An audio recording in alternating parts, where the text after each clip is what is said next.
Disclaimer, ये video Arambagh पश्चिम बंगाल के डीही बैरा गांव की प्रचलित लोक कथा और किंवदंती पर आधारित एक काल्पनिक प्रस्तुति है। दर्शाई गई घटनाएं, पात्र और परिस्थितियां केवल रचनात्मक उद्देश्य के लिए है और ऐतिहासिक या धार्मिक तथ्यों पर आधारित नहीं है। इसका उद्देश्य किसी भी व्यक्ति, समुदाय, धर्म या स्थान की भावनाओं को ठेस पहुंचाना नहीं है। दर्शक इसे केवल मनोरंजन के लिए देखें।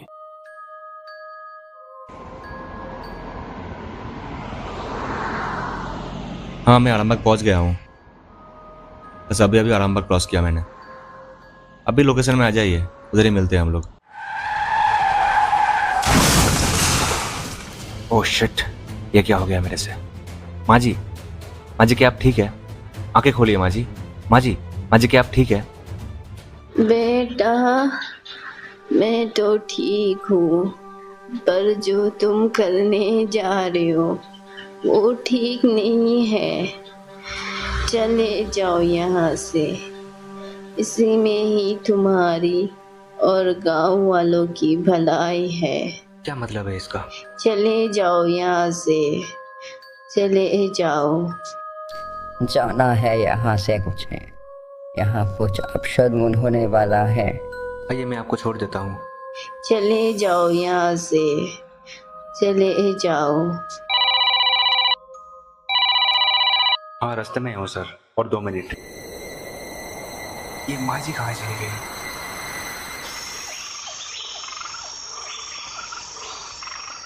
लोकेशन तो बहुत बढ़िया है एक रिजॉर्ट के लिए, लेकिन गांव वाले इस दिघी को बहुत मानते हैं, पूछते भी हैं। बस मेरे पैसा बर्बाद ना हो। आप परेशान मत होइए सर, ये दिघी मेरी पूर्वजों की है, मतलब मेरी भी है, और इसका लीगल डॉक्यूमेंट भी मेरे पास है। तो अगर कोई चाहेगा भी तो कुछ नहीं कर पाएगा हमारा। तो देर किस बात की, कल से ही रिजॉर्ट का काम स्टार्ट कर दो।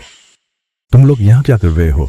यहाँ एक रिजॉर्ट बनने वाला है, हम बस उसी के सिलसिले में दिघी और जमीन देखने आए थे। रिजॉर्ट? ये रिजॉर्ट बनाने का हक तुमको किसने दिया? हक? ये मेरी जमीन है।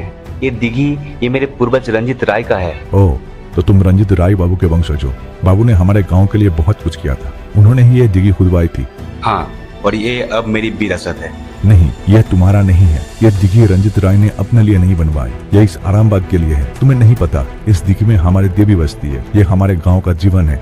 मेरे पास सारे लीगल डॉक्यूमेंट्स है, मैं कानूनी तौर पर इसका मालिक हूँ। आप मेरा काम नहीं रोक सकते। तुम कानूनी कागजों पर घमंड करते हो, पर क्या तुम्हें पता है तुम्हारे पूर्वज ने अपने घमंड में क्या खोया? तुम्हारे पूर्वज रंजित राय ने अपने अधिकार का गुरूर दिखाया, और उस एक शब्द चले जाओ से उन्होंने सिर्फ एक बेटी नहीं बल्कि देवी का वरदान को हमेशा के लिए इस दिघी में डुबो दिया। अगर तुमने इस जल को छुआ तो ये पूरा गांव, ये पूरी धरती सूखे से मर जाएगी, और ये मैं होने नहीं दूंगा। तुम्हारे पास कागज होंगे, पर ये दिघी अधिकार से नहीं, आस्था से चलती है। ये सब देवी देवता अंधविश्वास की बातें हैं। ये सब कहकर आप लोगों ने सदियों तक इस दिघी पर राज किया, पर अब और नहीं। यहाँ रिसोर्ट बनेगा और मैं बनाऊंगा। आप लोगों के पास कोई कानूनी अधिकार नहीं है इसे रोकने के लिए। कल बुलडोजर लाऊंगा, और अगर आप या गांव का कोई भी आदमी बीच में आया तो मैं पुलिस बुलाने में मजबूर होऊंगा। पुलिस? हम यहाँ मरते दम तक खड़े रहेंगे। हमारे लिए ये दिघी कोई जमीन नहीं, ये हमारे बच्चों का भविष्य है, ये माँ पार्वती का वरदान है। तुम जिस पुलिस से हमें डरा रहे हो, उस कानून से हमें डर नहीं लगता। हम पुलिस से नहीं, अकाल से डरते हैं। जब तक मेरी सांस चलेगी, मैं इस गांव को, इस दिघी को मरते दम तक बचाऊंगा।